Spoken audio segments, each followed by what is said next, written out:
Donc pour le compte de la campagne 2019-2020, Entente de Djilolo avait un objectif de production de 3000 hectares.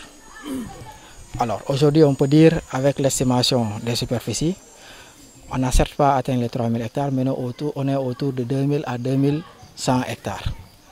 Et parmi ces 2100 hectares, nous sommes près à 250 hectares de semences. Donc vous voyez que c'est une ambition pour toute la Casamance. Et globalement, on est satisfait un peu de ce taux de couverture parce qu'on est parvenu à atteindre ces résultats grâce à un fort apport en intrants que le projet Proval nous a accordé pour le compte de la campagne. Donc globalement, c'est plus de 3000 producteurs qui ont été touchés pour le compte de cette campagne. Et avec une bonne répartition des femmes, puisque plus de 1400 femmes en tout cas sont producteurs touchés sont des femmes. Donc vous voyez que même la zone d'intervention a été dépassée, puisque d'habitude l'entente de Djilolo est dans l'arrondissement de Kataba 1, notamment ces communes de Djingaki, de Kataba, de Djilolo et de Kafountine. Pour le compte de cette année, pour les semences de riz, entente de Djilolo est dans le Djibidjon. Entente de Djilolo est également dans le Ouonk, plus précisément à Soudan. Donc vous voyez que c'est des efforts supplémentaires qui ont été faits. Et ça, c'est des objectifs du riz. Mais à côté du riz également, l'entente de Djilolo est, disons, dans la diversification. À côté du riz également, l'entente de Djilolo a fait une 60aine d'hectares de maïs, dont les 30 sont des semences. Donc vous voyez, on va également vers une autonomie des semences de maïs. Mais toujours dans l'appui que le Proval nous a accordé, on a fait à peu près 20 hectares de semences de niébé, également pour pouvoir permettre aux producteurs d'avoir une palette de production à leur disposition, pouvant concourir vraiment à une amélioration des conditions de vie, mais surtout d'arriver à une sécurité alimentaire. Nous sommes très satisfaits de ce que nous avons vu sur le terrain.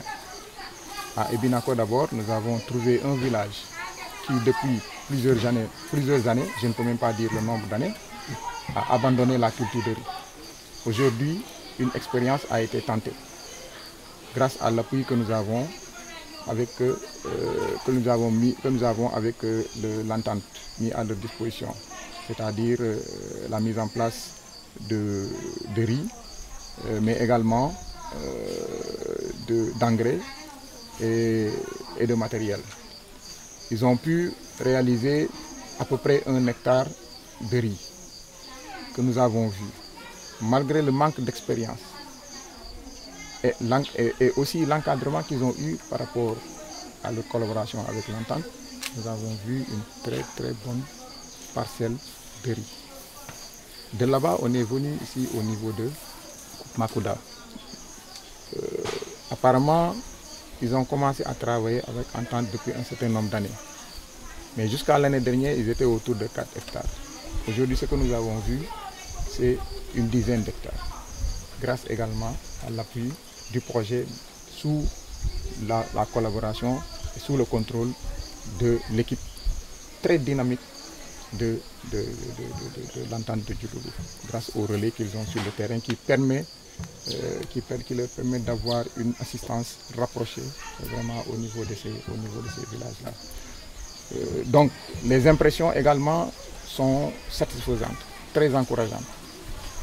Aujourd'hui nous avons vu des dames, en tout cas des dames, et tout un village d'ailleurs qui est là en train de s'adonner aux activités de récolte. On a 3 types de variétés qu'on a vues ici.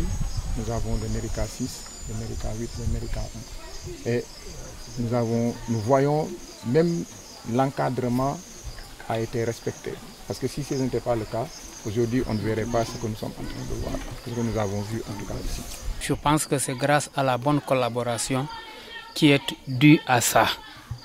Et l'entente de Djilolo a quand même formé pas mal de producteurs, mais aussi avec une équipe vraiment tournante des animateurs qui font vraiment un travail très extraordinaire. Vous l'avez vu, ces producteurs-là, s'ils ont parvenu à réaliser ça, je pense qu'il y a le renforcement de capacité qui est déjà mis en avant.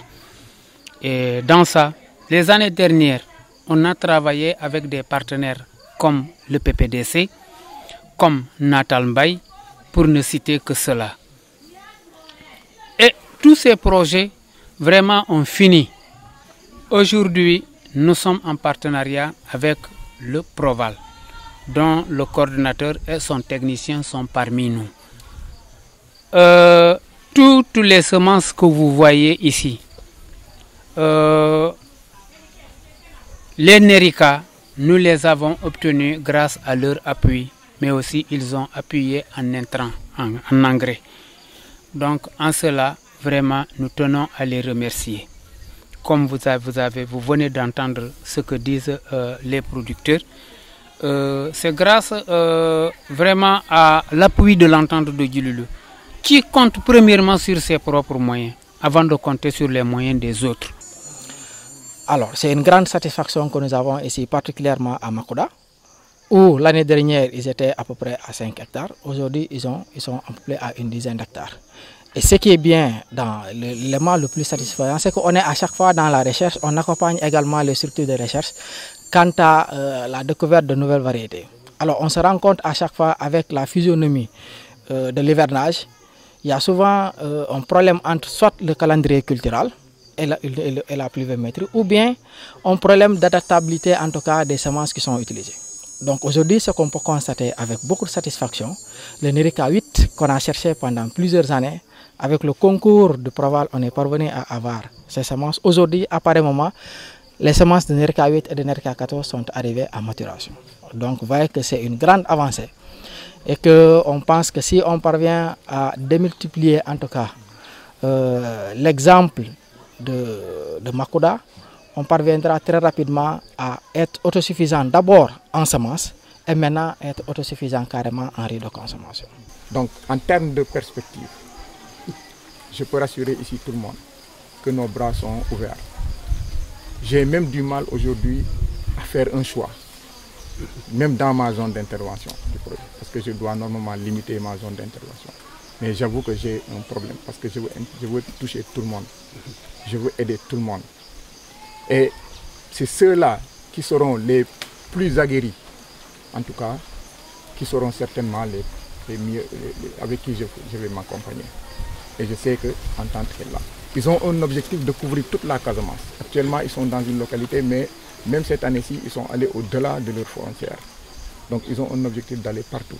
Nous, on va essayer de les accompagner dans ce sens-là.